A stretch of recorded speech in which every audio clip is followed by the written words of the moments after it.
Pour remplacer le lait, les personnes intolérantes au lactose, ou véganes, optent pour différentes boissons végétales.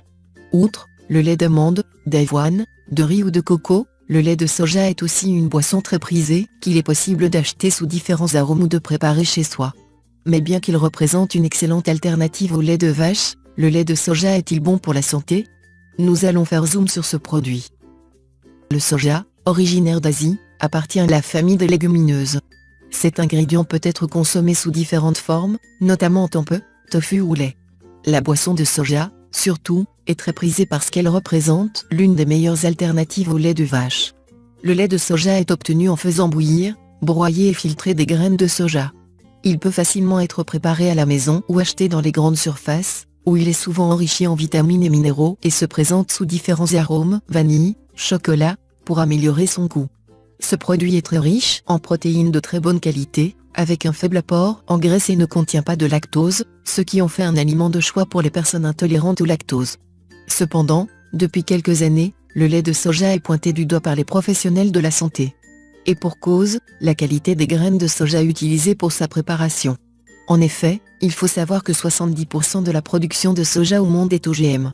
Rappelons que les produits génétiquement modifiés sont ceux qui ont subi une modification au niveau de leur patrimoine génétique, pour qu'ils tolèrent mieux les herbicides.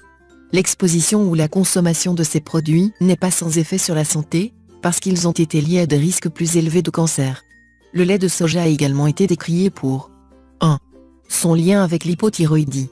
La consommation d'aliments à base de soja a été liée à une fonction thyroïdienne diminuée.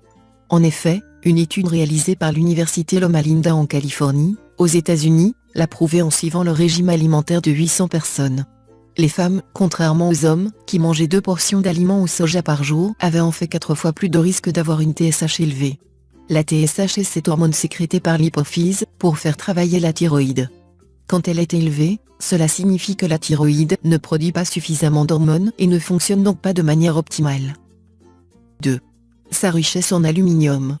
Les processus de fabrication industrielle du lait de soja entraînent une altération de ses protéines et peuvent aussi augmenter sa teneur en aluminium.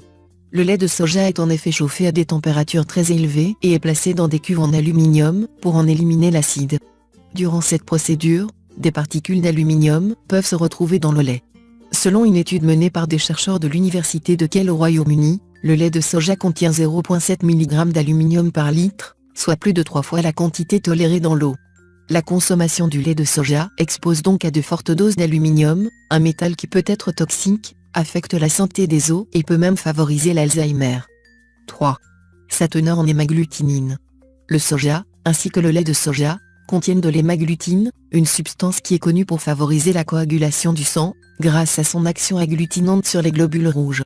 Cette substance peut ainsi provoquer la formation de caillots sanguins, qui peuvent à leur tour conduire à de nombreux problèmes de santé.